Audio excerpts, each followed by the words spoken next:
Olá, está começando o Revista Gazeta, o programa que traz um resumo do que foi destaque durante a semana no Jornal da Mix e na Gazeta News. E eu vou começar falando sobre o assunto que envolve a Lagoa da Anta, na Jatiuca. É que a discussão sobre a construção de megatorres ganhou destaque com a preocupação a respeito do impacto ambiental que isso pode causar naquela região. O consultor ambiental Alder Flores falou sobre esse assunto. Vamos conferir. Na verdade, uma obra dessa magnitude, naquele local, naquela abrangência, naquele ecossistema frágil, é necessário que ele cumpra com os requisitos urbanísticos e ambientais que a legislação estabelece. Entendo eu que uma obra dessa magnitude ela é objeto do licenciamento ambiental prévio de implantação e de operação. Essas fases, elas exigem alguns estudos ambientais, a exemplo do estudo de impacto ambiental, com o seu respectivo relatório. Esse estudo de impacto ambiental é obrigatório que se tenha uma audiência pública, onde a comunidade, os órgãos competentes, a população em geral, possa se manifestar em relação a essa atividade, a esse empreendimento. Além disso, eu tenho as licenças urbanísticas, onde o poder público municipal irá exigir o estudo de impacto de vizinhança e os demais projetos arquitetônicos, urbanísticos, drenagem, terraplanagem, esgotamento sanitário, dentre outros. Então, há um conjunto de documentos administrativos, técnicos e jurídicos que envolve o empreendimento dessa magnitude. Entretanto, eu vejo muito se falar na preservação da Lagoa da Anta. E, claro, eu imagino que nenhum empreendedor de sã consciência ele vai fazer um projeto com essas torres sem deixar sem preservar aquele ecossistema que é a Lagoa da Anta, os recursos naturais, a qualidade ambiental daquela água daquela Lagoa da Anta. É preciso que se saiba atualmente qual é a qualidade ambiental daquela água da Lagoa da Anta ali, que eu acho que tem poucos estudos e poucos dados sobre isso. Mas eu imagino que se esse projeto realmente tentar se implantar naquela localização, é necessário que atenda a esses requisitos legais, porque eu tenho os órgãos ambientais nos 3 níveis de competência, a União, o Estado e o município, que podem concorrentemente fiscalizar, embargar, só não pode licenciar. O licenciamento ambiental daquela obra atualmente pertence ao INMA. É o INMA que vai licenciar, porque é uma obra que vai requerer um estudo de impacto ambiental. E a Prefeitura de Maceió, o seu órgão competente, não tem a competência ainda para analisar projetos que requeram um estudo de impacto ambiental. A questão urbanística não, é toda do município de Maceió, menos o licenciamento ambiental. Pelo menos até hoje, conforme estabelece a resolução do Conselho Estadual de Proteção Ambiental, o que é uma pena. Eu acho que Maceió, uma cidade em franco desenvolvimento, é necessário que a sua secretaria tenha capacidade estrutural e técnica para licenciar obras dessa magnitude. Alder, com sua experiência, é muito importante trazer essa provocação também em sua participação aqui no estúdio.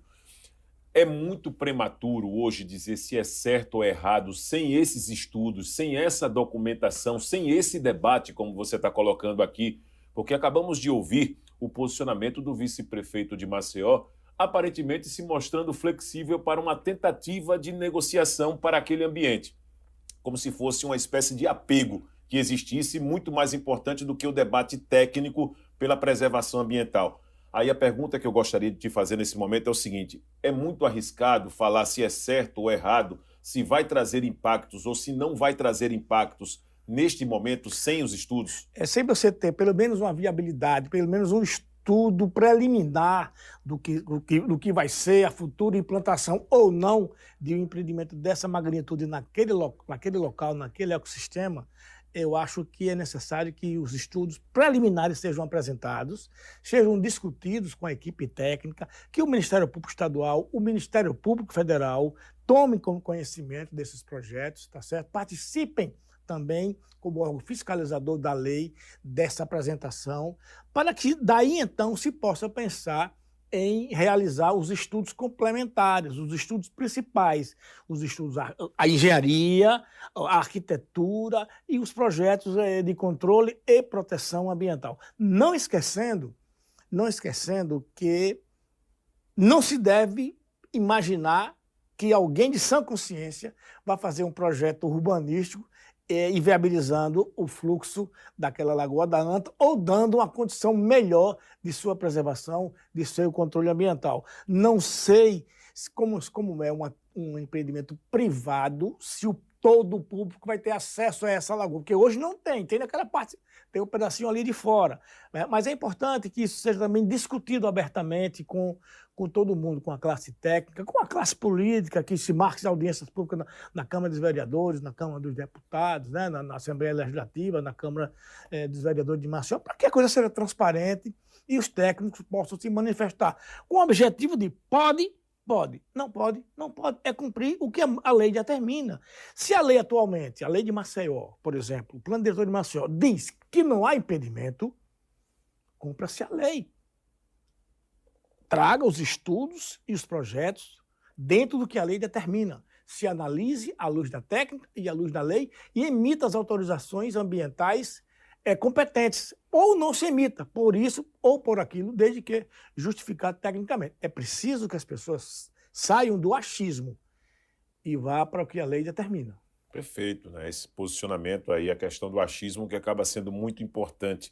É uma preocupação como maceioense, porque cresci vendo aquele espaço sendo utilizado também por todas as camadas sociais, e não apenas, né, as consideradas de classe a classe média também tem acesso àquele ambiente.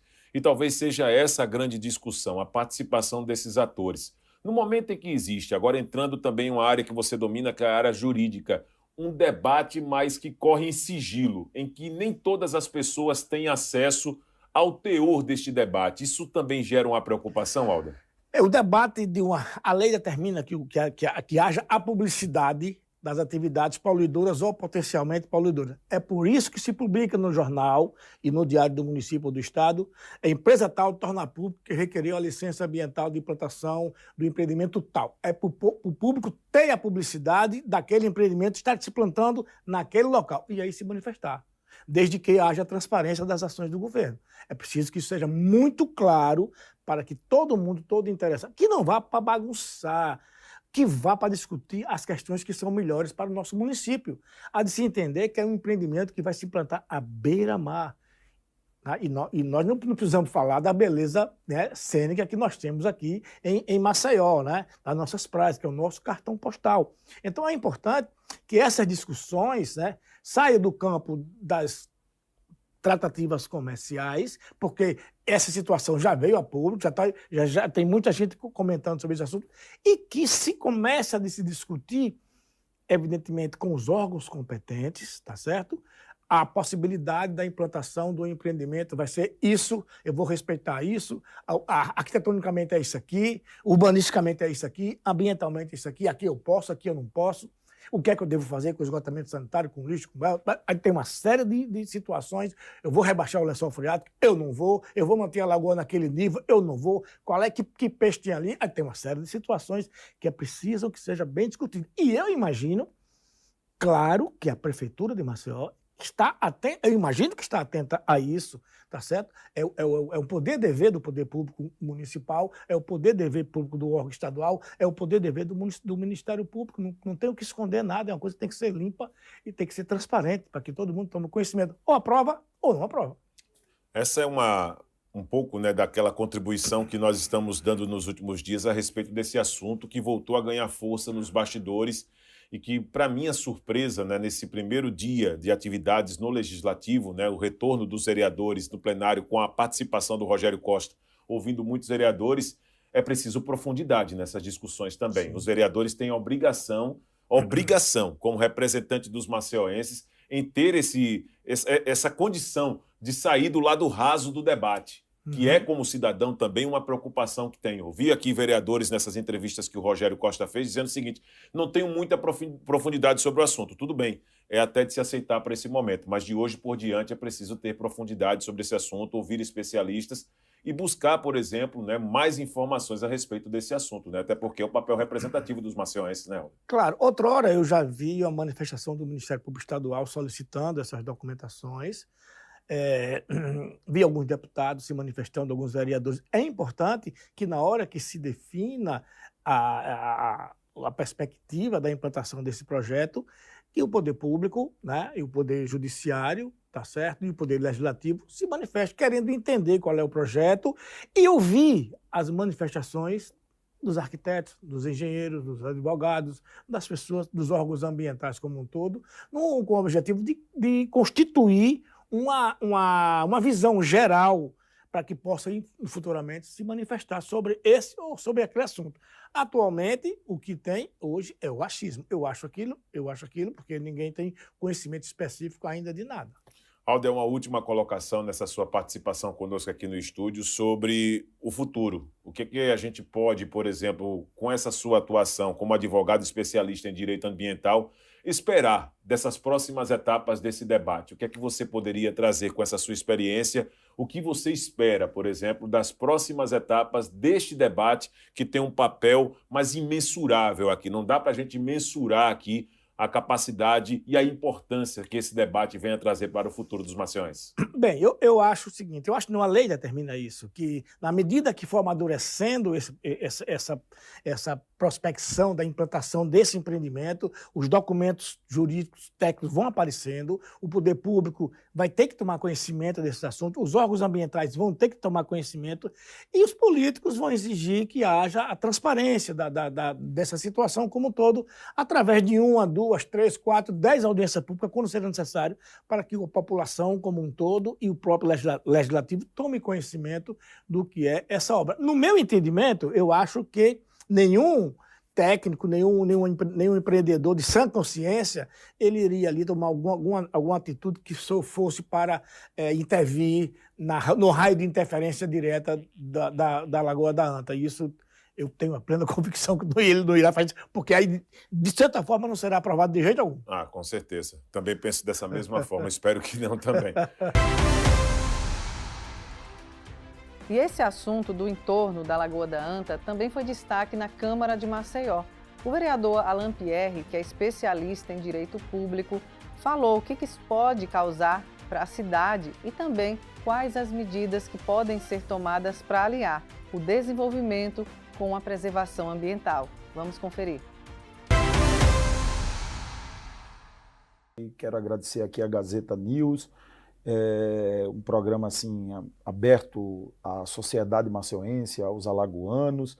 E, como eu disse ontem no nosso discurso de sessão solene, agradecer a vocês da comunicação, né? Não adianta o nosso trabalho no Legislativo se não tiver o apoio da imprensa para divulgar o nosso trabalho. Eu cheguei à Câmara ontem, né? Na verdade a gente toma posse dia 1º, mas aí vem um recesso do Parlamento, e o Parlamento voltou exatamente no dia de ontem. E eu fui abordado sobre esse tema. Primeiro, nós estamos esperando, Viderlan, que agora, ainda no primeiro trimestre, o município possa encaminhar para a Câmara de Vereadores o plano diretor, né? Esse plano diretor que é tão esperado. E a gente vai ter uma oportunidade única, o Poder Legislativo, de se debruçar sobre o plano diretor. E não é tão somente, Viderlan, o plano diretor em um contexto do crescimento habitacional, seja na parte alta ou na parte baixa. A preocupação que a gente tem que ter é em uma Maceió que ela represente qualidade de vida para todos nós, cidadãos. A gente sabe que Maceió tem conseguido aumentar significativamente o seu metro quadrado, é uma região assim, de alta valorização, a nossa parte baixa, mas a gente também tem que se preocupar, como eu sempre digo, não é com o momento, com o presente, a gente tem que pensar no futuro. Até, sobretudo, essas construções que estão sendo feitas agora. Então você olha assim e diz, eu vou fazer 5 torres ali, que é uma área muito nobre, você vai conseguir ver o mar, você talvez consiga fazer ali um 360 graus em Maceió, muito bom, né? No primeiro momento, sim. Mas quando você for pensar que aquilo ali que você está fazendo, aquele investimento que você está fazendo é para residir você e sua família em um contexto de cidade por muitos e muitos anos, você tem que discutir o que é qualidade de vida. Eu disse na entrevista que dei à Gazeta News que a gente não pode pensar em uma cidade de concreto. E deixa eu dizer, eu disse isso ontem E hoje eu estava aqui, a gente passou o dia todo, todos os maceioenses, e estava aqui acompanhando o seu programa aqui ao vivo. O que é que aconteceu hoje? O alagamento da cidade de Maceió. E o cidadão maceiense se pergunta por que isso acontece? Isso é o desequilíbrio do meio ambiente. Nós estamos impermeabilizando o solo demais. Então, uma chuva dessa, se o solo está todo impermeabilizado, e falo nisso no contexto das obras públicas e falo também no contexto das obras privadas, incluindo as nossas casas, incluindo os apartamentos por onde moram. Vocês já perceberam que por onde a gente anda hoje o solo está impermeabilizado? E a água corre para onde? Né? Qual é o encontro da água? Se você tem o solo todo impermeabilizado, essa água tem que arrumar um lugar para ter o seu encontro. Sim. Então, essa é uma preocupação. Quando eu falo na cidade de concreto, é exatamente isso. Quando eu pedi uma oportunidade de ser vereador por Maceió, eu incluí dentro das minhas bandeiras o meio ambiente. Né? Quando eu coloquei ontem, o repórter do Gazeta News me perguntou, Rogério Costa, eu disse, olha, não dá para a gente ter uma cidade de concreto. Essa discussão eu estou chegando agora.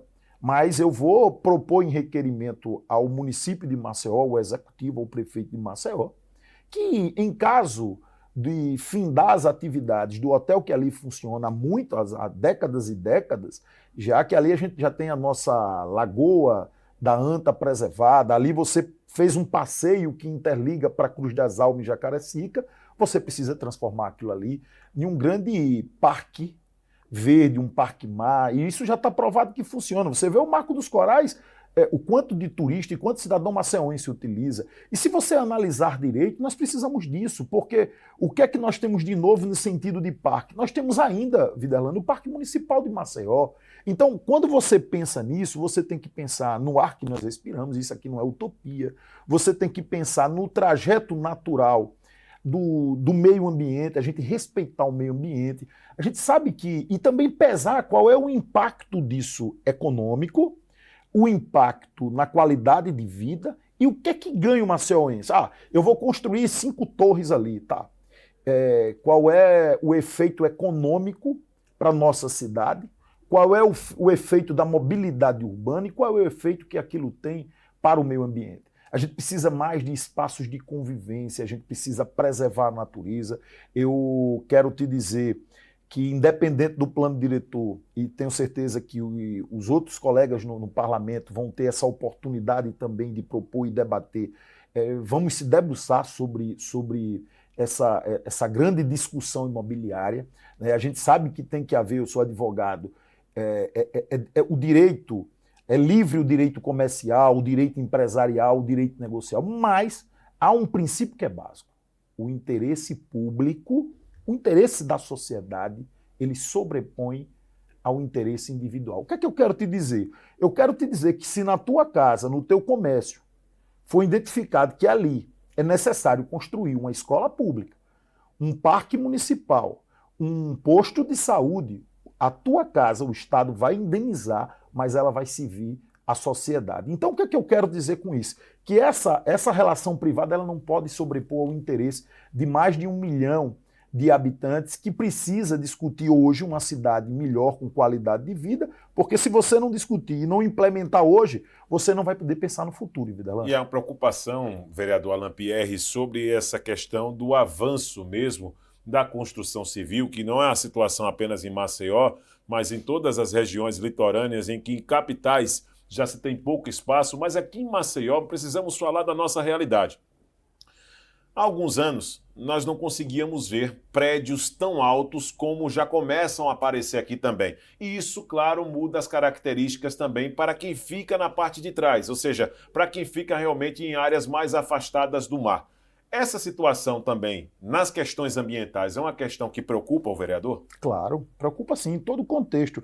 Por exemplo, sobre a área que nós estamos falando aqui, todo maceiense deve ter notado, né, o avanço do mar, sobretudo naquela região. Né? Quanto já tem sido feito, né, de estruturas de concreto para tentar conter o avanço do mar. Mas não é o avanço do mar, era o espaço que era da natureza. E isso é uma resposta à atitude humana, do ser humano.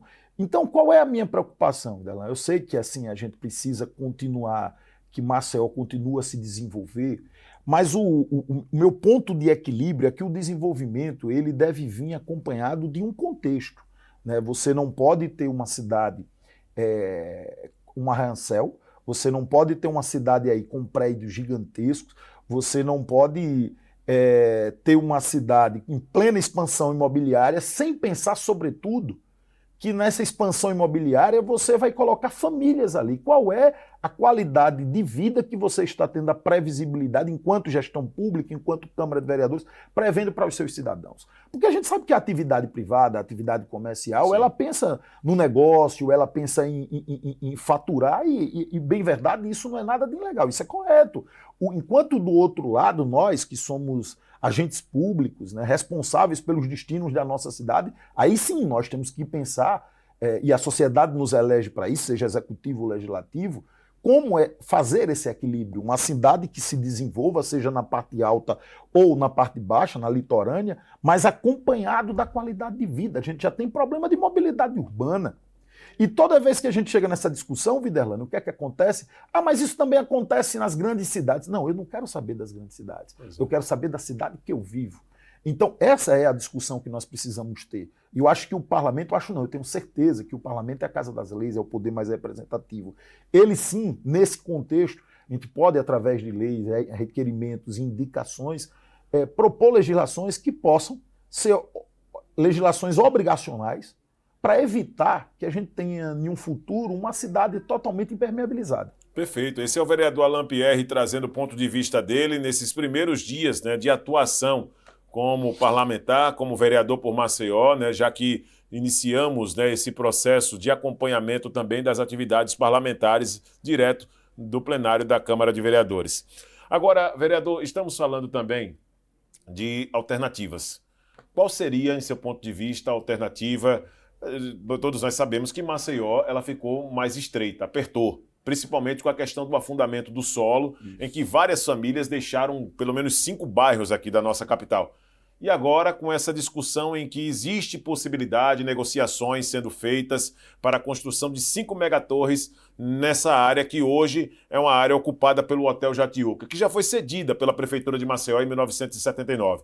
Essa discussão ela precisa ser acompanhada também por atores que tragam conhecimento específico, técnico, estudos sendo feitos, como será feita exatamente essa negociação, o que é que o vereador, nesse caso, vai tentar pelo menos se aprofundar agora, com esse seu direito de agente fiscalizador, para tentar defender a causa, mas com ainda mais base, para poder defender suas convicções?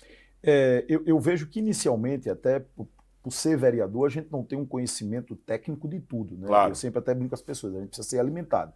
Como vereador e sociedade, a gente pode até já imediatamente propor uma audiência pública, né, e criar uma espécie de comitê permanente para discutir esse caso, que é um caso muito emblemático, mas semelhantes a outros na nossa cidade de Maceió, para a gente contextualizar, né, a gente fazer o contraponto aqui, né, nós temos aqui excelentes técnicos ambientais, nós temos excelentes profissionais no quesito do desenvolvimento imobiliário de uma cidade, nós temos bons técnicos para discutir a mobilidade urbana, a gente tem a oportunidade de fazer esse impacto agora. Para a gente depois, daqui a 50 anos, a gente não está discutindo aqui o que estamos discutindo há 6 anos ou mais do afundamento do solo. Né? De quem foi a responsabilização? Não, isso foi na década de 60, 50, 70, porque então agora é hora de corrigir. Claro. Né? Nós vivemos agora em uma sociedade com mais tecnologia, com mais informação, né? Com capacidade de convergir e divergir dados. Então eu acho que a Câmara pode fazer um debate mais a profundo. Eu não vejo porquê e não há como fazer. A gente não pode tratar esse investimento ali, Viderlane, em uma relação tão somente privada.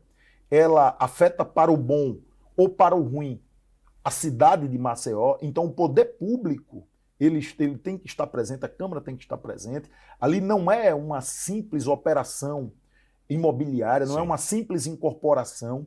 E ali também não é uma simples licença ambiental. Né? Você tem não é chegar ali e tratar aquilo ali como você já tem em uma avenida vários prédios e você constrói mais um. Não, ali há uma necessidade de um estudo da licença ambiental. E quero te dizer, Videlano, que hoje a gente não pode pensar só na licença ambiental. A licença ambiental é para você analisar os impactos ambientais, mas você precisa pensar que antes da licença, qual é o impacto urbano, social e ambiental que a liberação de construção de uma torre ali pode ocasionar no primeiro momento e no futuro. Sobretudo, inclusive, do avanço do mar naquela região. O que eu estou dizendo aqui é utopia ou pode acontecer? Pelo menos eu acredito que sim. Pois é, então tudo isso não tem que ser levado em consideração? Tem que ser levado em consideração. Então eu quero dizer que na Câmara de Vereadores, assim, eu vou puxar esse debate, hoje é o segundo dia da gente na Câmara, né, e tenho certeza que em breve você vai ver notícias da nossa atuação parlamentar sobre essa problemática da cidade de Maceió. Vereador, rapidamente, só para poder falar também sobre esses seus primeiros dias atuando, né, a Câmara aprovou a sua indicação, que cria o Conselho Municipal de Políticas Energéticas. Vamos falar um pouquinho a respeito desse assunto nesses minutos que ainda temos aqui na sequência da nossa programação. Viderlane, eu percebi que Maceió não tinha um Conselho Municipal para discutir a política energética, né? Não há como você falar em desenvolvimento de uma cidade sem você pensar na política energética, né? Maceió vem em expansão turística, né, de novos leitos, essa questão imobiliária, o setor produtivo, né, as indústrias, as grandes empresas e a sociedade como um todo. Além do que, nós precisamos discutir, enquanto município, Viderlane, por exemplo, a iluminação pública, ela utiliza a energia tradicional. Já é possível utilizar a iluminação pública a partir de energias renováveis, por exemplo, a energia solar.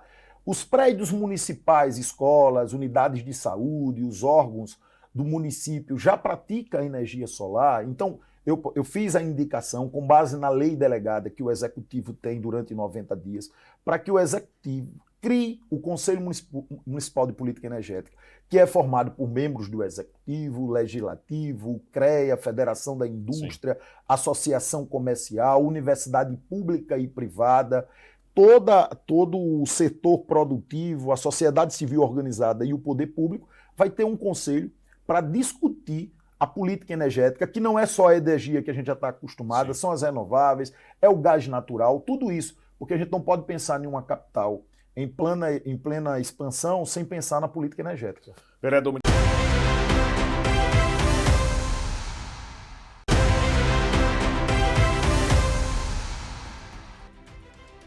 E a gente fala agora de um projeto que tem mudado a vida de muitas mulheres do Vergel do Lago.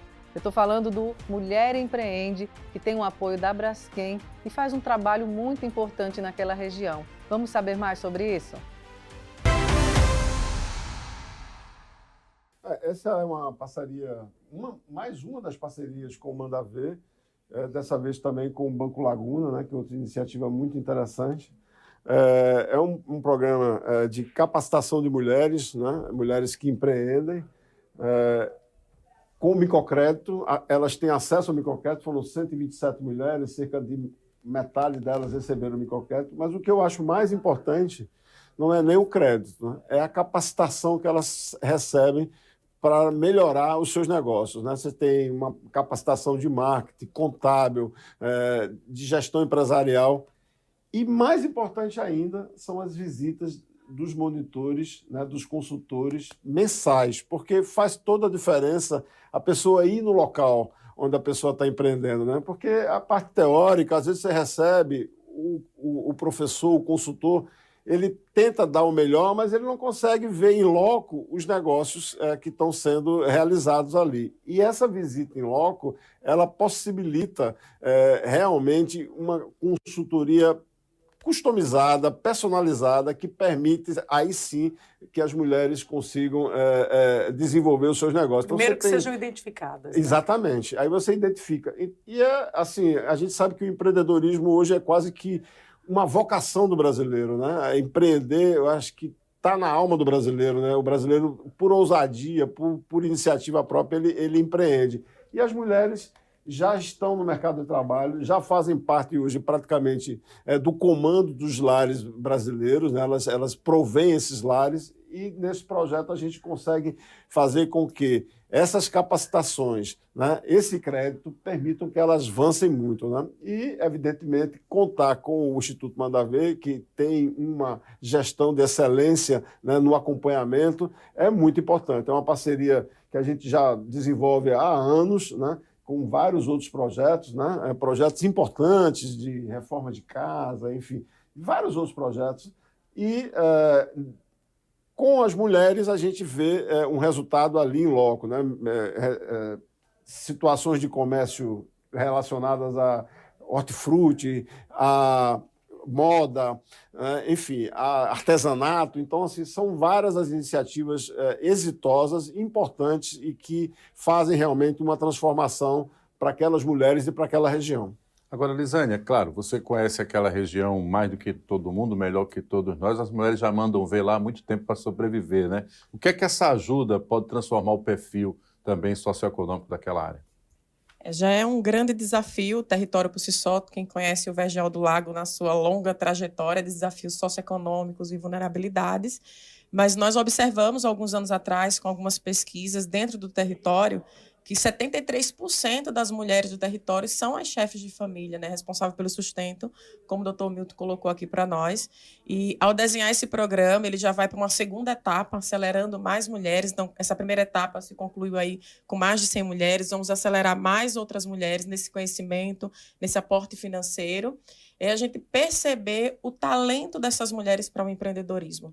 E acredito que a grande relevância do nosso projeto, ou o diferencial dele com relação às mulheres, é a nossa compreensão de que a grande maioria dessas mulheres também enfrentam a vulnerabilidade, por exemplo, do analfabetismo. Então, infelizmente, essa mulher, mesmo se ela tenha uma possibilidade, ela não vai conseguir ir para uma formação formal, né, de meios convencionais, como o próprio Sistema S, que é parceiro da instituição também.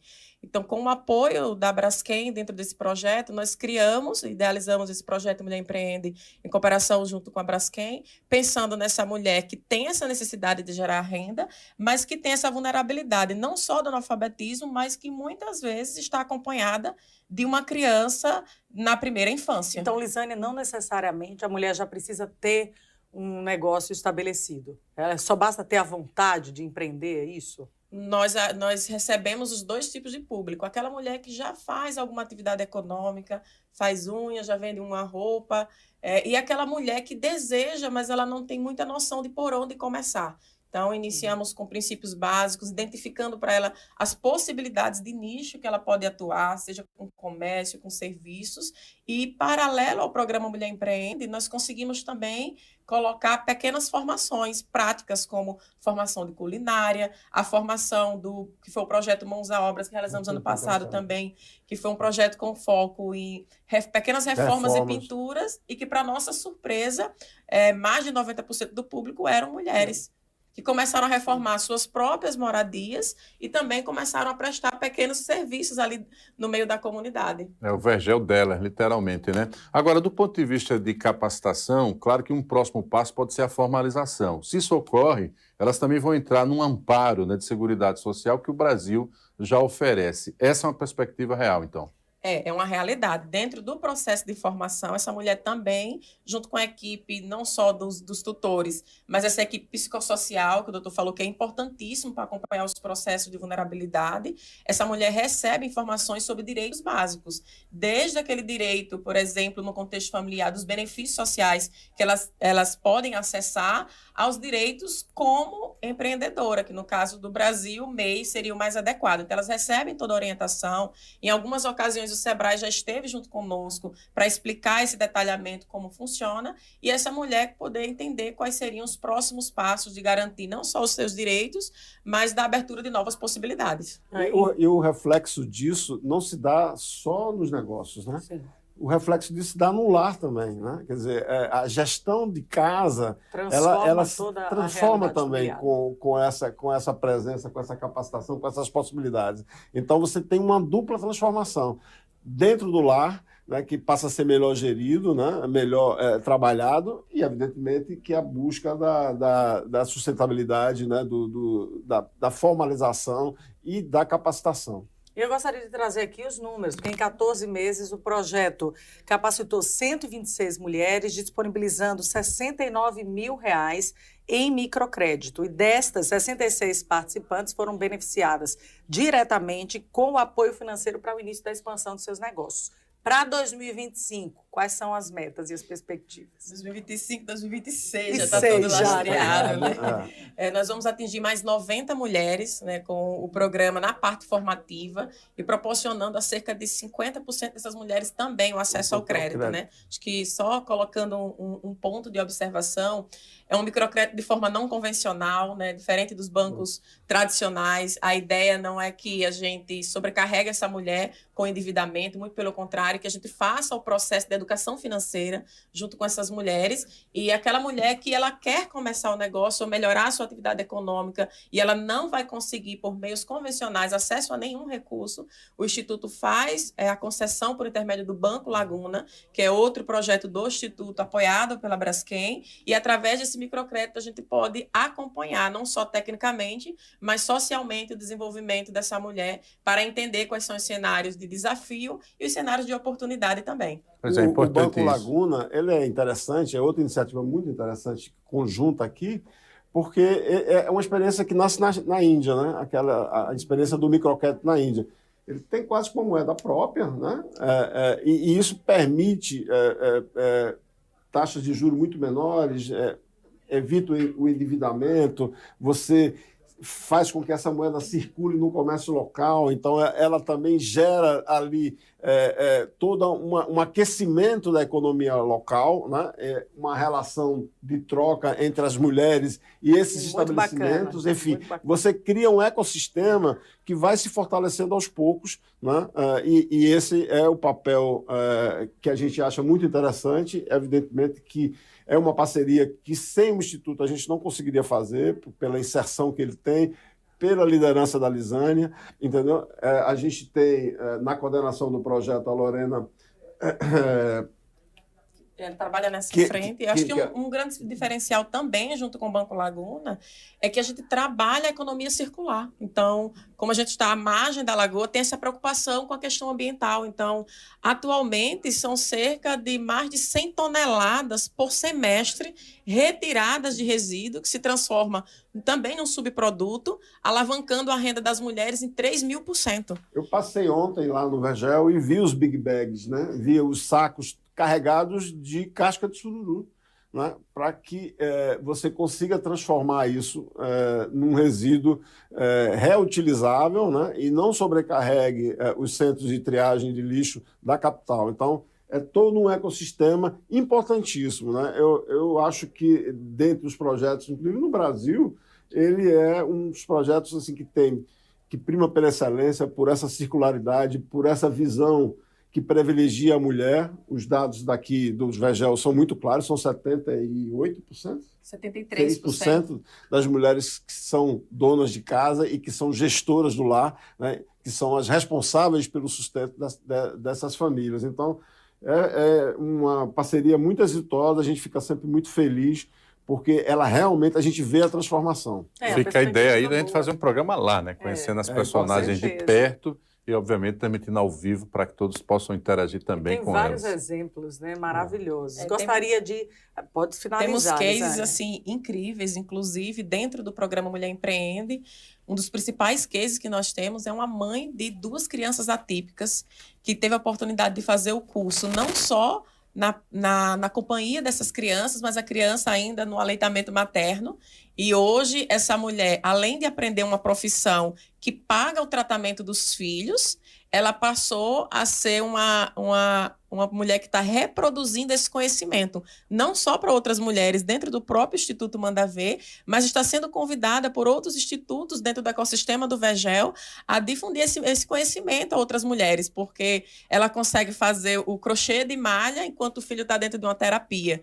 E o grande ganho para ela, a evolução, é que depois de todo esse trabalho junto com Mulher Empreende, como você provocou um pouquinho mais no início, ela conseguiu entrar num ecossistema muito maior, que é a rede de crocheteiras de Maceió, que está conectada ao Sebrae, às feiras, a rede de mães atípicas, e evoluir de papel, né, como profissional, como mãe e ter a satisfação de dizer que hoje os 2 filhos que têm já o laudo das crianças estão recebendo o tratamento adequado das terapias pago pela mãe. Essa vai ser a primeira da entrevista. São as portas que se abrem nesse caminho. E é isso que a gente estava falando. Quer dizer, a transformação não é só no empreendedorismo, né? Não é só no lado profissional e no lado comercial. É dentro do lar. É isso. Eu gostaria só para a gente finalizar, só destacar a rede social do Instituto Manda Ver. Instituto Manda Ver mesmo. Nós temos o Manda Ver.org, o nosso Instagram, e Banco Laguna, o nosso segundo Instagram, que trata mais desse tema do público mais adulto e do microcrédito. Que já é o Banco BL, né? E quem quiser ter mais informações sobre a atuação do Manda Ver, é só acessar as redes sociais.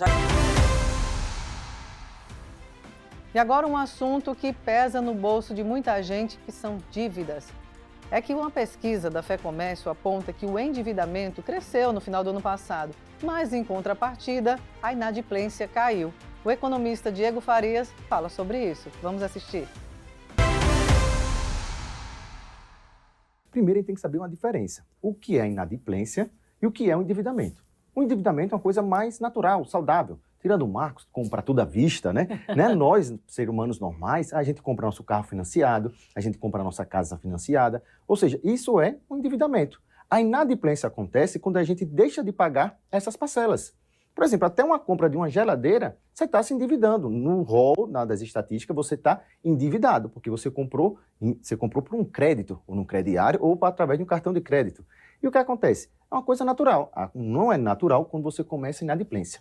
Até porque essa pesquisa mostra que os inadimplentes estão pagando mais, eles não estão conseguindo sair da inadimplência. O endividamento está diminuindo, mas a inadimplência está aumentando. Por quê? Essa taxa de juros. Você pega um empréstimo de 10 mil reais, quando vai ver está devendo 30, que é isso? É agiotagem? Né? Então, o nosso país é isso, porque a gente tem a segunda taxa de juros real do mundo. Ou seja, a gente pede para Moçambique, pede para Argentina, Turquia, não, só não pede para a Turquia, mas o resto do mundo a gente pede. A Turquia que tem a maior taxa de juros do mundo e depois vem o Brasil. Então, isso está acontecendo, esse cenário agora aqui, tanto no nível Brasil como aqui em Alagoas.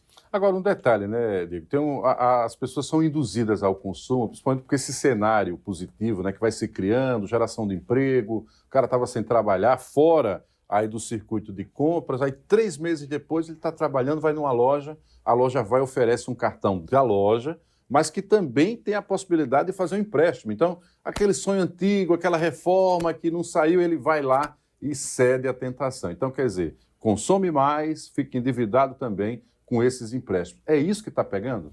E isso é um dado bem importante, Marcos, porque veja só, até as concessionárias de energia elétrica estão oferecendo crédito para você.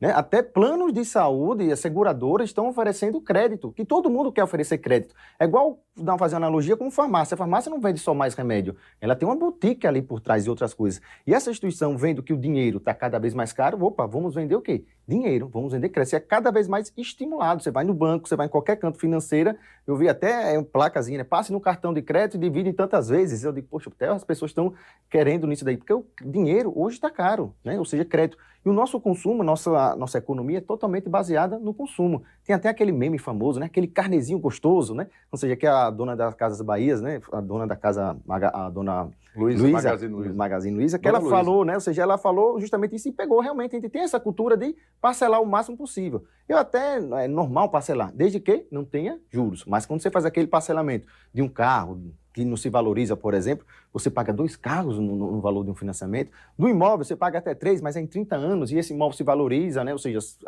o que você pagou de juros, a valorização cobriu ele. Então, é até saudável, né?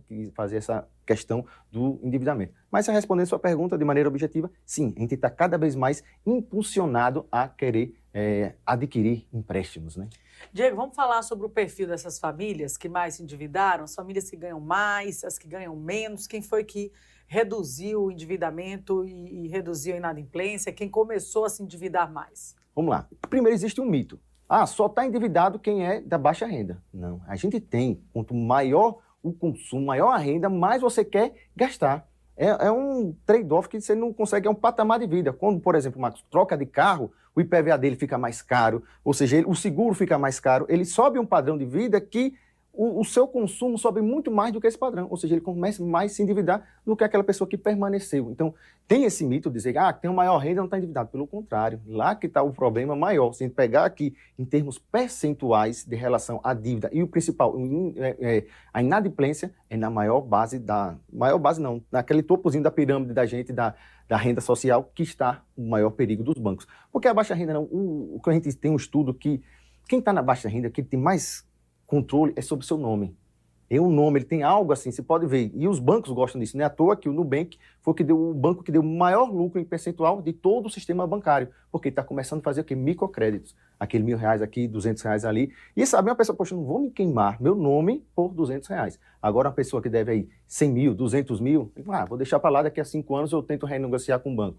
Então, existe esse mito de dizer que é a menor renda. Então, as pesquisas estão mostrando aí que não tem essa figura, né? E também tem muito da nossa ainda falta de educação financeira, né? De não saber que os juros é o pior remédio que existe, né? E melhor para o banco, né? Que um diz é a oitava maravilha do mundo, né? Os juros compostos. Porque tem esse detalhe, né, Thaís? As pessoas que estão com as classes C e D, ela passa a ter emprego e passa a consumir, e o resultado é que o salário depois não vai ser compensado, porque você vai ter a inflação que vai estar correndo, porque a prioridade das classes C e D também é garantir a alimentação, né? Isso é um detalhe importante. Agora, Diego, eu vejo que as ofertas de cartão, mesmo para as pessoas que estão ali conseguindo pagar em dia, aquele parcelamento que fez, toda hora o que aparece em negrito é faça o pagamento mínimo, porque aí ele quer que você faça o mínimo para ganhar juros na próxima parcela. Essa é a grande armadilha? Essa é uma grande armadilha que até o atual ministro da Fazenda, o Haddad, no primeiro ano de governo, ele fez justamente isso, uma educação para que as instituições financeiras demonstrassem quanto era de juros, porque era você pegava o cartão e já tinha lá pagamento mínimo, já era você, por osmose, você era indicado a fazer aquele pagamento. Hoje já não pode, você toda vez que tiver isso tem que mostrar as parcelas, o juro dessa parcela. Então o governo teve que intervir nessas instituições, porque estava isso, você chegava, pegava a fatura no próprio aplicativo, pagamento tanto, você, é só isso, você paga. Até você, sem intenção, no dia a dia, no corre-corre, você era induzido ao erro, a pagar o mínimo. Que isso é a pior coisa, uma bola de neve. Que os juros de cartão de crédito é o maior de todos. Você chega até 400% ao ano.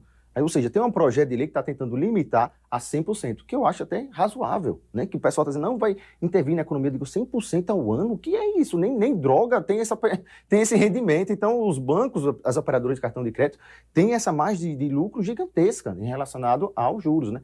Porque eles têm um risco ainda na inadimplência, mas a inadimplência está alta porque a taxa de juros está alta, ou a taxa de juros está alta por causa da inadimplência. Há aquele trade-offzinho que realmente é algo que precisa ser feito. Quem é mais penalizado são as pessoas que não têm essa educação financeira. E quem aí não está conseguindo pagar as parcelas do endividamento, comprou um carro, está com ali o cartão de crédito embolado, aí tem a brilhante ideia, vou pedir um empréstimo para quitar as dívidas. Isso é real? Essa dica vale ser seguida? Nunca tire empréstimo para quitar dívidas? Vamos lá. O que é importante que as pessoas tenham consciência em relação a isso? Excelente pergunta. Essa pergunta é maravilhosa para nossos teleouvintes. A gente tem uma figura que chama carry trade. A gente pegar empréstimos mais baratos para pagar aquelas dívidas mais caras. Isso o mundo todo faz isso. Pega empréstimo no Japão, que a taxa é negativa, ou seja, tem 0,5%, você tem noção, ao ano, 0,5% ao ano, e investe em outras coisas. Isso é o carry trade. Então, teve até aquele abalozinho no meio do ano, com a taxa de juros que ia aumentar no Japão, então ficou nervoso. Aí vamos lá para o nosso dia a dia aqui. Eu sempre digo, pagar a dívida mais cara. O que é a dívida mais cara? É o seu cartão de crédito, é o cheque especial, e deixar as dívidas que não tem a taxa de juros menorzinha para depois. Mas tem que ter muito cuidado quando a gente falar isso. Com um cara que está lá, eu fui seguir seu conselho, deixei de pagar a energia elétrica, que a taxa é quase nada, né? Mas hoje a gente sabe, se passar a energia, passar 15 dias, o cara está cortando. E você trabalha, precisa da energia. Então, tem despesas que você precisa dela para sobreviver, como energia, como água. Você não pode deixar o gás, você não pode deixar de atrasar aquela despesa. Então, tem despesas que dá para rolar, como eu digo para todo mundo, IPTU. IPTU você pode ir lá, depois vai vir uma negociação, sempre a prefeitura faz.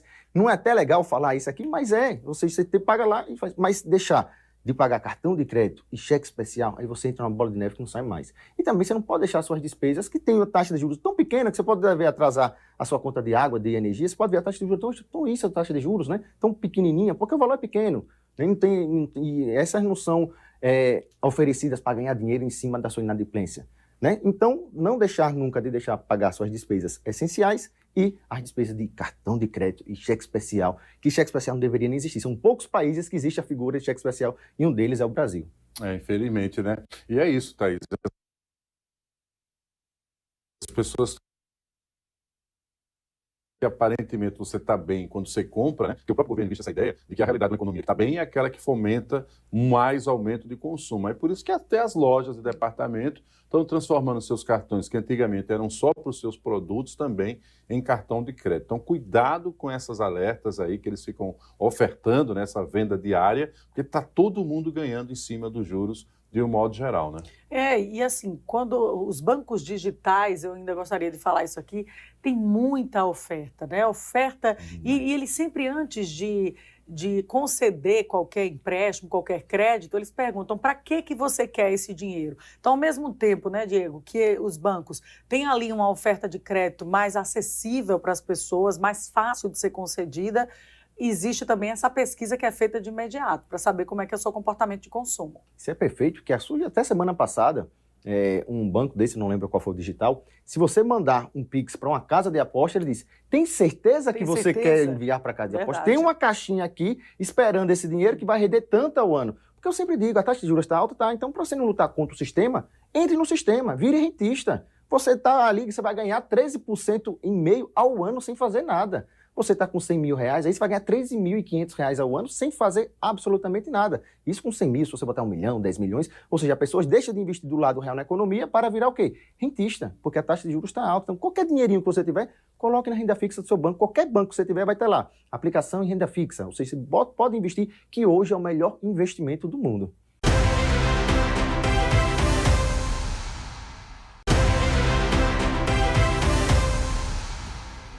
E agora o assunto é violência contra a mulher. É que o número de denúncias aqui em Alagoas aumentou 24% no ano passado comparado ao ano anterior. A delegada Ana Luísa Nogueira, que é especializada no atendimento a mulheres, falou sobre esse assunto. Vamos conferir. De fato, esse aumento de 13% aqui em Maceió, é importante citar que no estado de Alagoas foi 24%, então é um aumento considerável. Mas apesar de passar uma imagem de que a violência contra a mulher está aumentando, na realidade ela sempre ocorreu, às vezes com maior ou menor intensidade, mas o que acontece de fato é uma maior tolerância da sociedade à violência contra a mulher e principalmente a confiança da mulher nos órgãos de segurança pública. Então esse aumento de medida protetiva de urgência é um aumento importante e relevante que demonstra que nós não estamos mais, como acontecia anteriormente, tolerando tanto esse tipo de ocorrência que infelizmente ainda acontece em diversas cidades aqui do Brasil. Pois é, a gente acredita, inclusive, que pode aumentar, Thaís, porque algumas mulheres ainda enfrentam a dificuldade de, obviamente, dar esse primeiro passo para acabar com esse círculo aí da violência, né? Para ficar claro, para quem ainda precisa entender, o que é exatamente essa medida protetiva, em que momento ela é utilizada, delegado? A medida protetiva de urgência é um dos instrumentos mais importantes previstos na Lei Maria da Penha, que é a Lei 11.340. Então, quando a vítima sofre uma violência, ela procura uma unidade da Delegacia da Mulher ou qualquer local, se for no município, registra o boletim de ocorrência e, se for do interesse dela, ela requer a medida protetiva de urgência. E o que é isso? É uma medida que é deferida pelo Poder Judiciário no prazo de até 48 horas e isso vem sendo cumprido. E essa medida, ela prescreve aí garantias para salvaguardar a integridade física da mulher. Por exemplo, o agressor não pode se aproximar da vítima a determinada distância. Se o indivíduo tem o porte de arma de fogo, esse porte ele é restrito, a arma de fogo é apreendida. Se ela não tem condição, por exemplo, de sair da sua residência, porque muitas ainda dependem financeiramente do companheiro, é fornecido um auxílio aluguel no prazo de até 6 meses, quando ela não tem condição financeira de se sustentar. E isso também ela requer através da medida protetiva de urgência.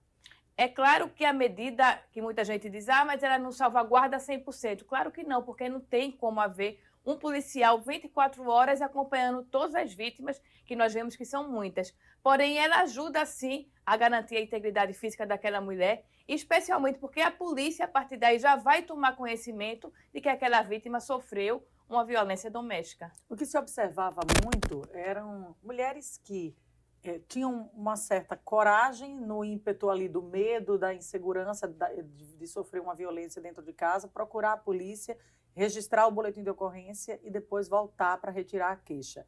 Isso ainda acontece? apesar de que hoje a polícia não aceita mais que a queixa seja retirada, mas isso acontece? Ainda existe esse comportamento? Infelizmente, Thaís, ainda acontece com uma frequência muito grande. Por isso que é tão importante a gente ter hoje na Delegacia da Mulher o atendimento psicológico, porque há uma necessidade desse acompanhamento até para estimular a mulher a manter todo aquele processo, que não é um processo fácil, claro.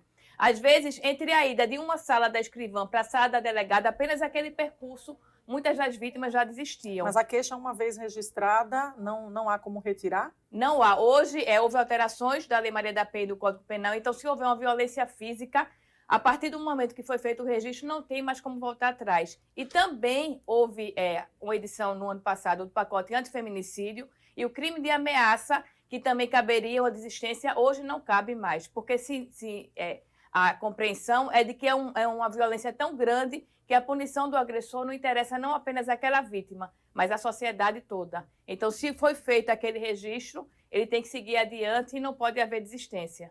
Delegada, há um perfil dessas vítimas? São mulheres da periferia, são mulheres de classe média?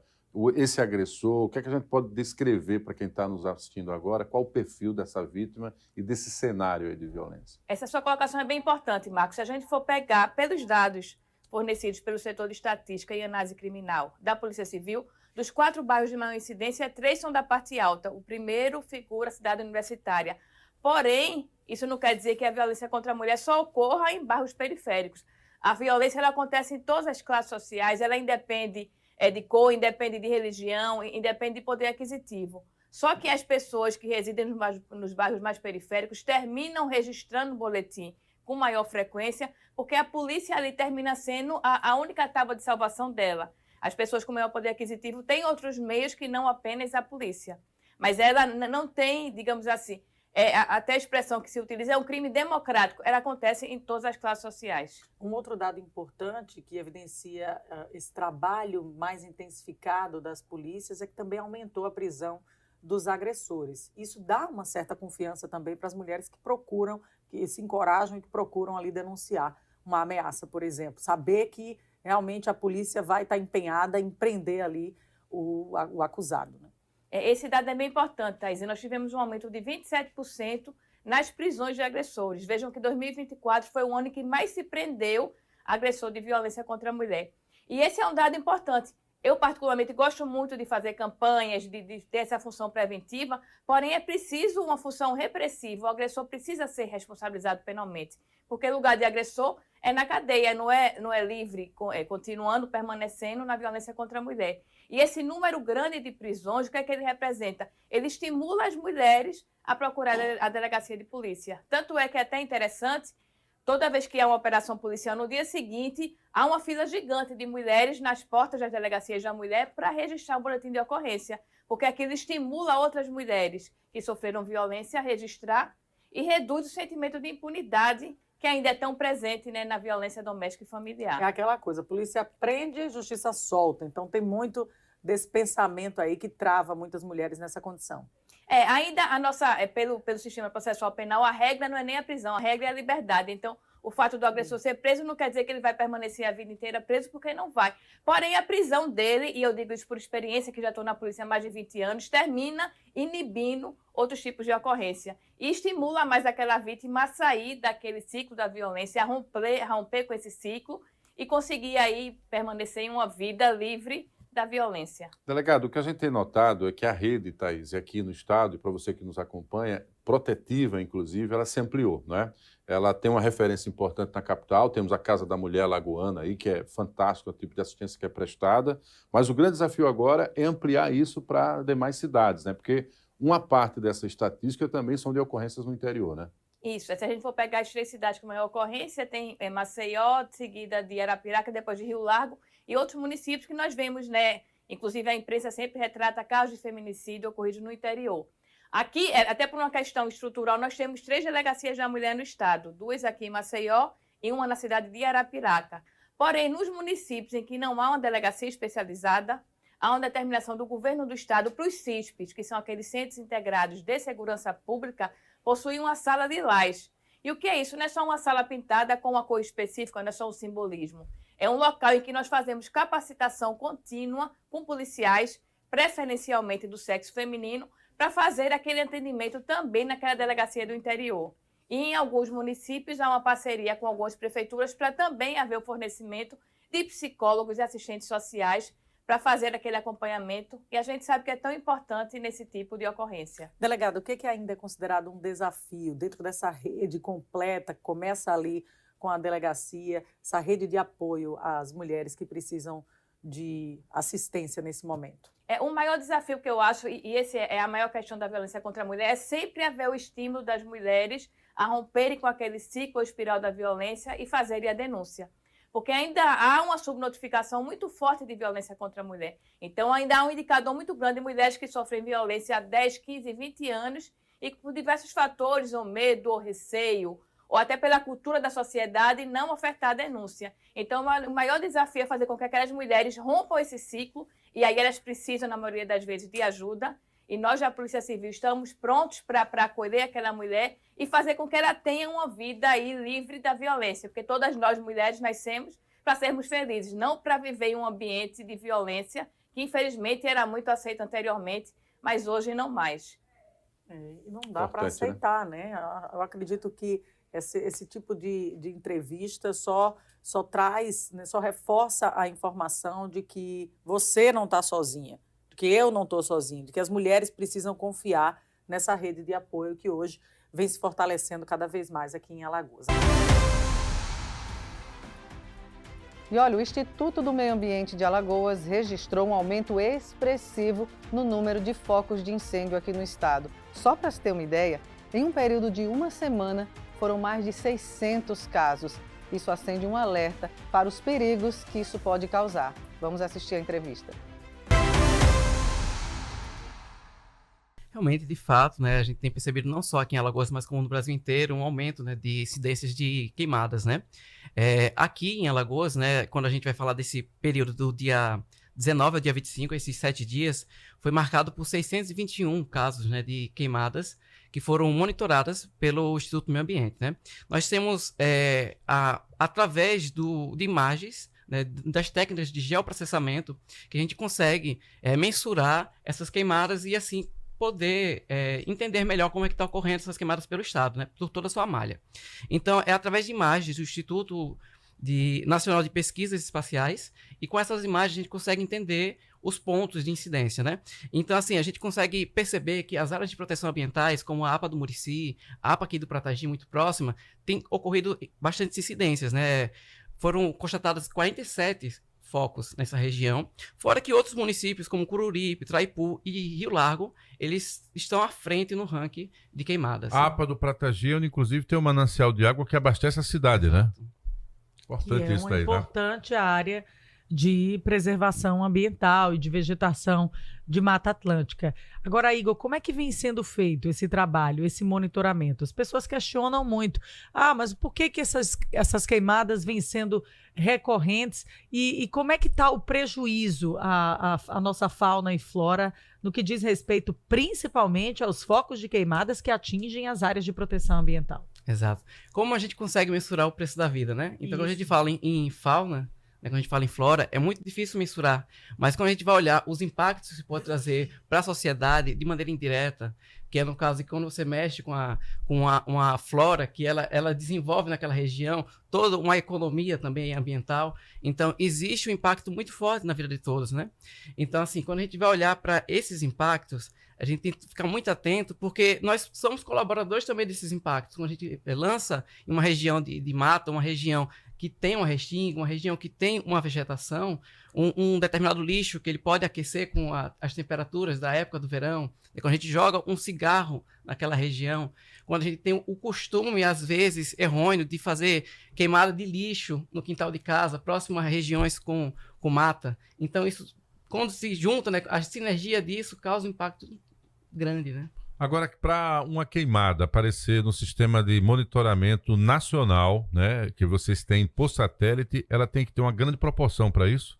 Ou são pequenas queimadas? Um terreno particular, onde lá foi feita essa limpeza, como descreveu o Rogério, aí ao final o empregado foi lá, tocou fogo.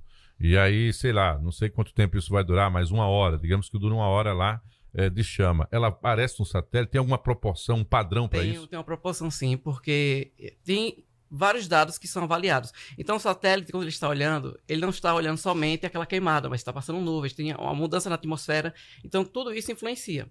Então, nesses casos, as de média e maior proporções, elas têm maior facilidade de serem vistas pelos satélites, né? Mas isso vai depender muito do satélite que está fazendo aquela informação, né? Que está fazendo essa informação.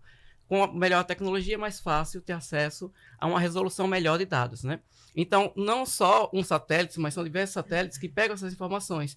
Então, eles vão criando um time, né? Uma série de informações ao longo de um tempo e vai sendo comparado esses dados.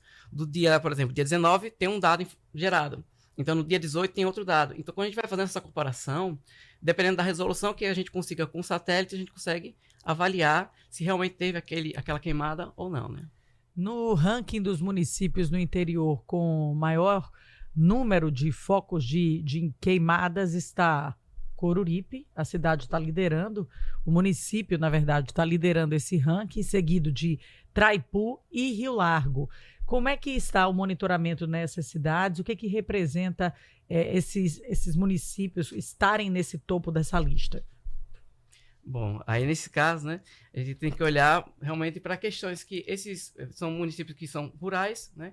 Então a gente tem realmente essa época, que é uma época mais seca, o pessoal realmente aproveita também para fazer a limpeza dos seus pastos, a renovação daquela região. Essas queimadas têm sido motivadas por ação do homem, em sua maioria? A maioria sim, né? Existem também as incidências que são por acidentes ou combustões espontâneas, mas também tem incidências fortes de comportamento humano naquela região, né? O setor produtivo, ele é consciente do seu papel quando precisa fazer algum tipo de queimada ou ainda é o motivador de boa parte delas?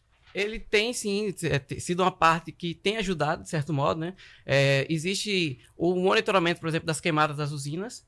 Então, eles sempre se fazem presentes, dando o monitoramento e as explicações necessárias para que se ocorreu ou não ocorreu, em que região ocorreu. Eles têm até equipes próprias para isso, né? Eles têm brigadas, eles têm uma equipe própria para isso. Né? Porque até mesmo porque outras questões, por exemplo, as redes de energia que passam por essas regiões, né? Então tem todo um controle, não somente pelo lado ambiental, mas também que não tenha prejuízos econômicos para a cidade, né? Que é a questão da energia. O que é que representou para o IMA esse aumento de 256% no tocante a ações que o órgão fez para tentar conter isso? É só multa? É trabalho de conscientização? Como é que vocês têm agido? A educação ambiental, ela é necessária, né? É uma das práticas que está na Política Nacional do Meio Ambiente, né? E ela digo que é a melhor que a gente pode utilizar, né? Porque é com a conscientização que a gente consegue ter uma mudança verdadeira na perspectiva das pessoas, né?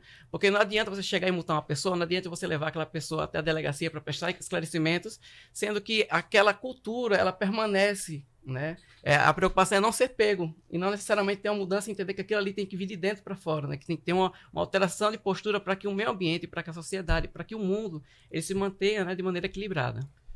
O que eu acho que falta para boa parte das pessoas é realmente a compreensão de que a gente precisa do meio ambiente vivo, saudável, de preservar realmente o que temos de Mata Atlântica, porque é isso que garante o nosso oxigênio puro e limpo. Então, realmente não dá para entender. Eu fico bastante preocupada quando eu vejo esse tipo de notícia. O Brasil pegando fogo, o mundo pegando fogo. A gente viu agora incêndio na Califórnia e a situação dramática por lá. Então, não é uma situação exclusiva de Alagoas. É lógico que esse aumento expressivo dos números de focos de queimadas pelo Estado preocupa, acende o alerta também para os órgãos fiscalizadores intensificarem o monitoramento e realmente incentivar que a população ajude nesse trabalho, denunciando. Tem até um aplicativo para isso, que é o IMA Denuncie,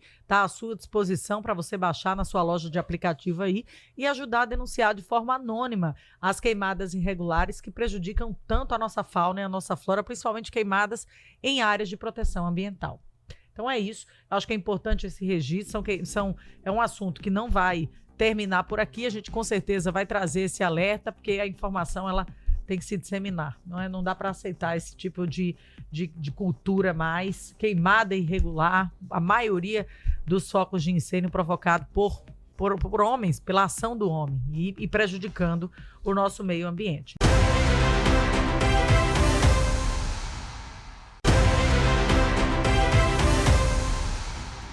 Eu vou falar agora de um programa que busca incentivar as mulheres para empreender.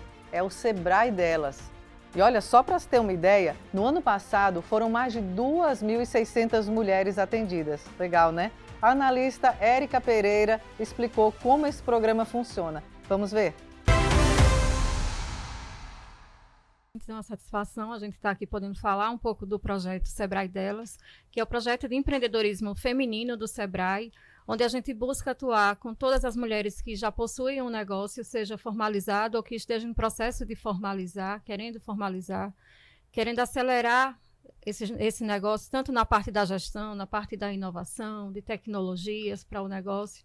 Então, o Sebrae ele apoia, né, esse empreendedorismo feminino através das nossas capacitações, cursos. E a ideia desse ano, como você bem disse, é que a gente consiga ampliar ainda mais a nossa atuação em todo o estado, né? No ano passado a gente conseguiu chegar em 72 municípios, mas a gente sabe que ainda tem uma parcela que ainda não conhece o programa, né? Então, assim, a meta maior desse ano é que a gente consiga atender ainda mais todo o nosso estado. Qual o perfil dessas mulheres que naturalmente partem para o empreendedorismo e o que é que elas querem com os seus negócios? O perfil dessa mulher que parte para o empreendedorismo, em sua grande maioria, ela vem através da necessidade, né? A necessidade de complementar a renda do lar, ou de fato ser a chefe de família desse lar, quando algumas vezes são abandonadas pelos seus parceiros. E elas vêm sempre buscando estar trabalhando na área que melhor elas conseguem desempenhar, né, suas atividades, suas tendências de saber fazer um negócio, né? Então, assim, elas buscam muito a área da saúde, da beleza. É onde a gente mais tem identificado esse público. E muitas vezes na própria casa, porque ela também tem que cuidar dos filhos. Então, em algum momento, a casa vira esse refúgio também. A gente atua muito também com essa questão das mães empreendedoras, as mães empreendedoras atípicas, que têm uma rotina diferenciada, né? Além da mulher, que já tem a rotina dela maior do que a do homem.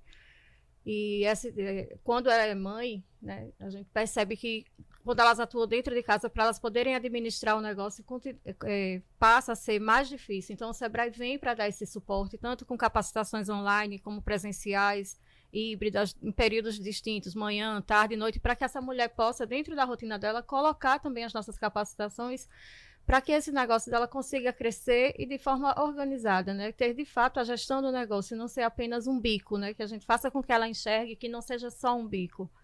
Né? Vamos falar da mentoria, da metodologia, na verdade, Furacão, que tem beneficiado especialmente mulheres do agro, da agricultura familiar.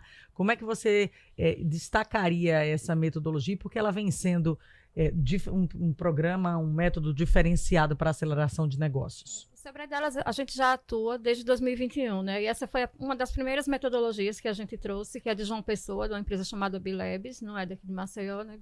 Então, essas mentoras participam junto com as nossas mulheres, tanto do agro, como você bem disse, mas também no urbano.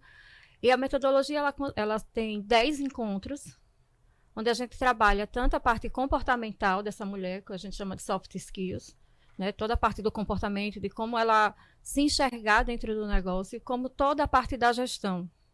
Desde a parte de finanças, contabilidade, importância da marca, a importância do registro da marca, a importância de ter um CNPJ, que não é simplesmente para estar pagando imposto, mas qual a necessidade e as vantagens e o diferencial competitivo que tem no mercado quando essa mulher se formaliza. Então, assim, esse programa que duram 10 semanas, como eu disse, desde 2021, a gente vem rodando turmas com ele, e no agro desperta ainda mais essa questão que eu já coloquei, dessa mulher se enxergar enquanto empreendedora, e não apenas uma pessoa que planta, né? Que planta, né? Para sobreviver. Que planta ou que beneficia alguma coisa dentro da sua atividade, né? A gente teve aqui a oportunidade de conhecer a realidade do próprio governo do estado, que só compra de quem é formalizado, né? E que garante a presença de alimentos in natura dentro do cardápio das escolas, né? Por conta do programa de merenda escolar, que é nacional, mas tem a sua execução estadual, mas ele precisa lidar com pessoas que estejam formalizadas. Então, de repente, essa mulher agricultora que ficou lá, né, resistiu, planta com os filhos muitas vezes, fornece o alimento para a própria escola onde o filho estuda, né? Então, ela precisa estar formalizada para que isso aconteça.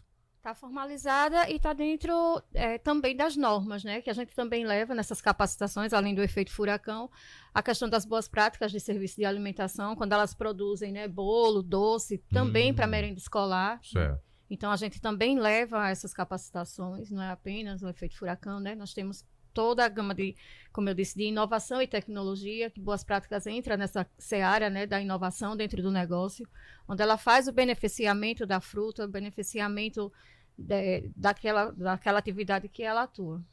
Érica, vocês atenderam no ano passado 2.600 mulheres, 72 municípios. A intenção é alcançar os 102 municípios? Quais os desafios para que isso aconteça?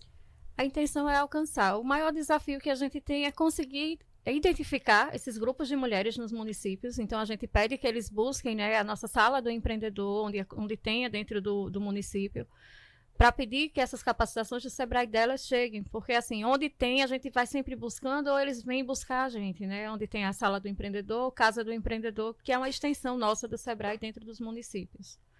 Então, a gente sempre está buscando, né, esses grupos, como eu bem falei, tem as associações de mulheres que trabalham, que já tem essa questão de distribuir para a merenda escolar, então procura o Sebrae através das salas ou dos nossos escritórios regionais, né, em Penedo, Delmiro e Arapiraca, e a gente tenta fazer da melhor forma que chegue essas capacitações para essas mulheres, para que elas possam cada vez mais alcançar novos mercados. Agora, Érica, é verdade que quando uma mulher se desenvolve, ela puxa outras mulheres? É isso? Essa influência de uma mulher que vence acaba atraindo outras mulheres? Sim, as pesquisas mostram, né, que cada mulher, quando abre um negócio, a tendência é de que ela contrate outras mulheres, né, na oportunidade que ela tem, para estar vindo junto com ela, ou buscando parcerias, que também esse é um dos pilares do projeto, né, de conectar mulheres, fazer com que elas formem parcerias entre elas. A gente tem um grande case, que é a Colab, que chama L'Atelier. 4 empreendedoras que se conheceram através do programa, se juntaram e montaram, né, na Avenida Rotary. Isso, Mas não isso eram mesmo. amigas, se tornaram amigas se a partir... conheceram, cada uma, mães, né, trabalhavam dentro de casa, foram para o Sebrae, dentro do Sebrae delas, dentro das conexões que foram formadas e essas parcerias, e elas abriram a Colab, que chama L'Atelier, e hoje essas 4 mulheres estão aí no mercado, uma trabalha com fantasia, outra com artigos outra com acessórios. E ali elas dividem os custos, né, do negócio físico, do ponto. Isso. É bem interessante. É bem interessante a proposta. Esse é o nosso grande case, assim, que a gente E uma faz propaganda da outra, viu? Isso. Uma faz propaganda, enquanto uma está divulgando a fantasia, a outra divulga o acessório, o laço, né? Tem a Mari Laços, que fica lá com elas também, a Marília, que trabalha com brinquedos pedagógicos, educacionais.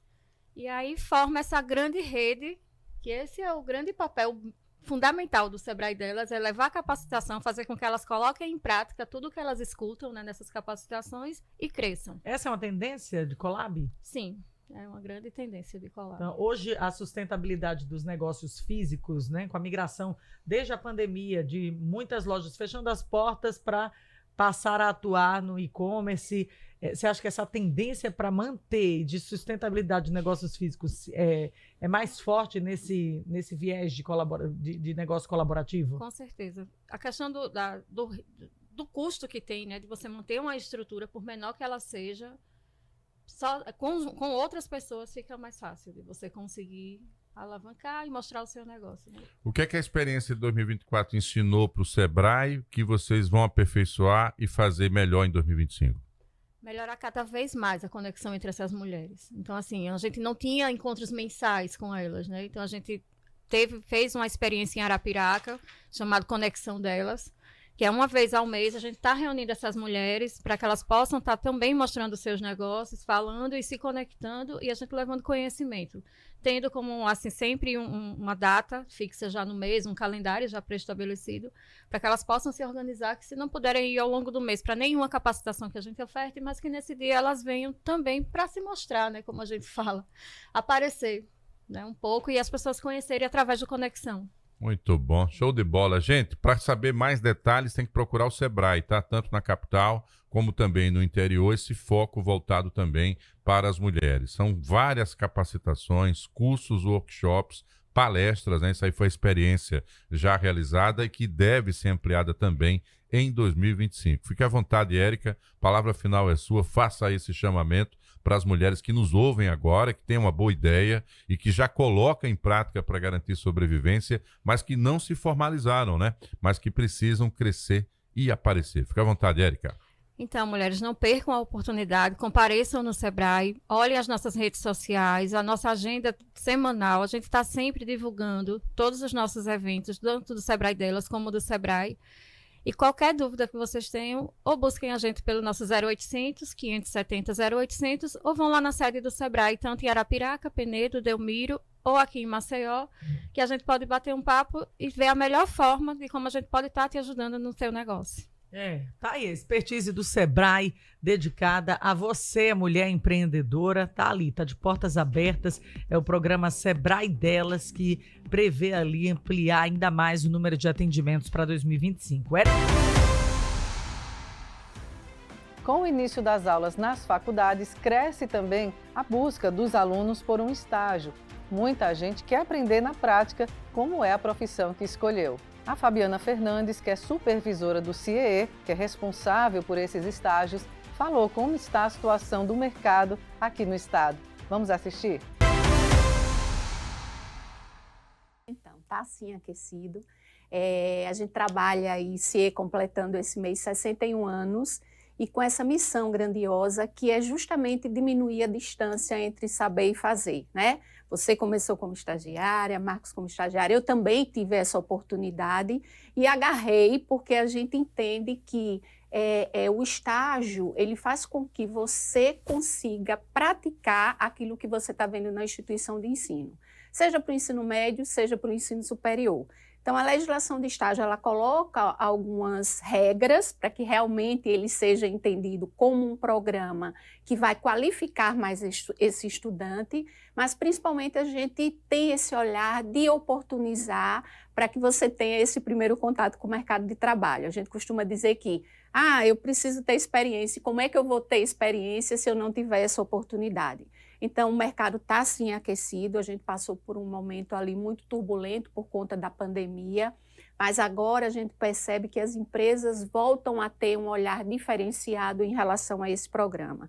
E por que elas devem ter, né? Muitas vezes mas eu vou dar oportunidade a uma pessoa que não tem experiência. Você está tendo a possibilidade de formar e qualificar seus futuros profissionais. Então, é uma oportunidade boa para ambas as partes, tanto para a empresa como para o estudante. Eu tive a oportunidade de estagiar dentro da própria universidade, na área que eu havia escolhido, que era comunicação, e me lembro da alegria que foi ver um material produzido por nós ganhar notoriedade na opinião pública, né? Sem uma mudança, nenhuma vírgula foi mudada. Deu a certeza de que eu estava também no caminho certo. Mas a gente ajudava também no ambiente da própria instituição naquele momento a mudar dinâmicas, porque enquanto eles estavam com a prática, às vezes, já congelada de anos, e você vem com aquela teoria, a vontade de deixar uma marca, o estagiário também contribui para a mudança do ambiente da empresa. O empresário que perceber isso é mais inteligente que os outros também, né? Exatamente, Marcos. Ele vai ali para oxigenar, né? Tirar ali daquele comodismo, daquela situação de que a gente sempre fez assim. Agora, também tem que ter o lado do empresário que tem essa visão, né? Porque muitos estágios a gente ainda encontra aquela dificuldade de aceitação por conta dos outros colaboradores e, esse menino está chegando aqui novo, cheio de ideia e já quer, né, sentar na janela. E não é isso, gente. Ele está ali tendo essa oportunidade de mostrar a sua capacidade, de mostrar o seu trabalho. Então, é preciso que todos acolham, né? Lembrando que para o ensino superior deve existir essa compatibilidade entre teoria e prática. Então, foi um dos grandes avanços que nós tivemos com a reformulação da legislação.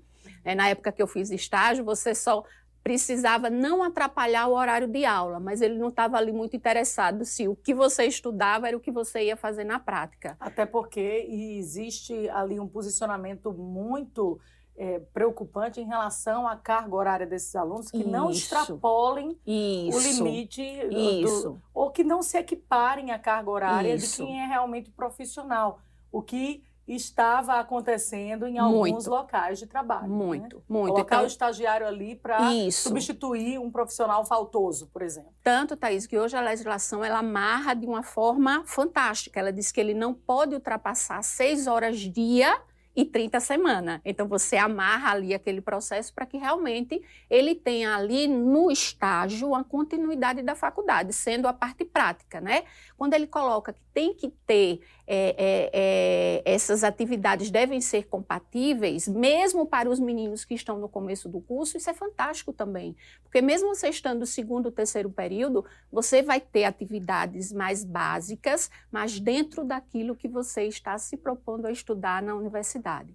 Então, a gente acredita que com todas essas amarrações da legislação, o programa de estágio hoje é um programa, sem dúvida nenhuma, que vem para fazer com que esse jovem tenha essa oportunidade de forma íntegra, de forma que ele vá realmente aprender.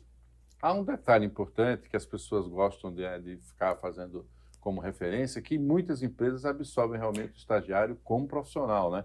E depois isso passa a ser um marketing positivo para a própria empresa. Quer dizer, formei um quadro que hoje é meu colaborador. Essa é uma realidade para muita gente. Né? É uma realidade e essa realidade a gente percebe muito agora no final do ano. A gente tem um período de sazonalidade, a gente está vivendo isso janeiro e fevereiro, porque muitos contratos são terminados, né, completam ali os 24 meses permitidos pela legislação e esse estudante ele é efetivado, esse estagiário ele é efetivado. Então há essa troca, há essa possibilidade. É lógico que hoje a gente trabalha com estágio tanto na empresa privada como no órgão público. Essa efetivação ela só consegue acontecer na empresa privada e é uma satisfação muito grande para a gente porque não existe uma obrigação da contratação de estagiário. A empresa, o empresário, o profissional de recursos humanos, ele vai contratar se ele perceber ali uma oportunidade. Então, quando a gente chega numa empresa que pergunta, você conhece o programa de estágio, você quer dar uma oportunidade em que os gestores indicam que começaram sua vida profissional com um estágio, é muito legal. E aí, gente, agora, nesse mês de fevereiro, a gente está vivendo uma maratona de vagas para justamente conseguir inserir esses jovens que foram efetivados nessas oportunidades. Quais as áreas que estão aí com mais oportunidades? Tais, sem dúvida nenhuma, a área de administração, ciências contábeis, direito, o próprio ensino médio são atividades mais simples, mas ele serve ali para direcionar aquele estudante, de repente, até para uma área que ele pense ali de formação. Então, pensando nisso, dia 20 de fevereiro, o CIE vai promover o dia D das vagas, tanto em Maceió como Arapirá, com a maratona, a gente recepcionando todos os estudantes aqui da capital, lá em Arapiraca, do Agreste, enfim, para que eles tenham acesso a essas oportunidades, consigam ali concorrer, sejam encaminhados para as seleções. Os processos seletivos são simples, né? Geralmente as empresas elas observam ali se mora próximo, enfim, atividade, curso com o que ela está oferecendo, para que a gente consiga ali realmente voltar com essas vagas que foram terminadas por conta dessa efetivação. É muito interessante um detalhe, né, que quando você forma o seu profissional, o estagiário, ele vai pegar desde o início a política organizacional da empresa. Né? E às vezes você tem pessoas que já estão há mais tempo que já tem ali um certo relax, né, em relação a isso, e o estagiário vai fazer aquilo de forma padrão. E o bom chefe, né, o bom orientador, né, vai dizer qual a sua sugestão. E aí, de repente, o estagiário dá uma ideia, que é aquela ideia que vai ser efetivada. É aí que eles percebem a diferença e o momento de amadurecimento, né, do estudante que está virando profissional, né? Exatamente, exatamente. É um programa único, bom para todas as partes, e o CIE está aí contribuindo para que esse momento seja um momento muito especial para o estudante e muito especial para a empresa também, né? Volto a dizer, não existe a obrigação da contratação, mas aqueles que entendem essa oportunidade, com certeza saem na frente. Fabiana, eu acho que é importante a gente também fazer aqui, colocar um adendo nessa conversa, porque para que os estudantes que estão ouvindo e assistindo essa entrevista entendam a diferença entre estágio e a contratação já efetiva.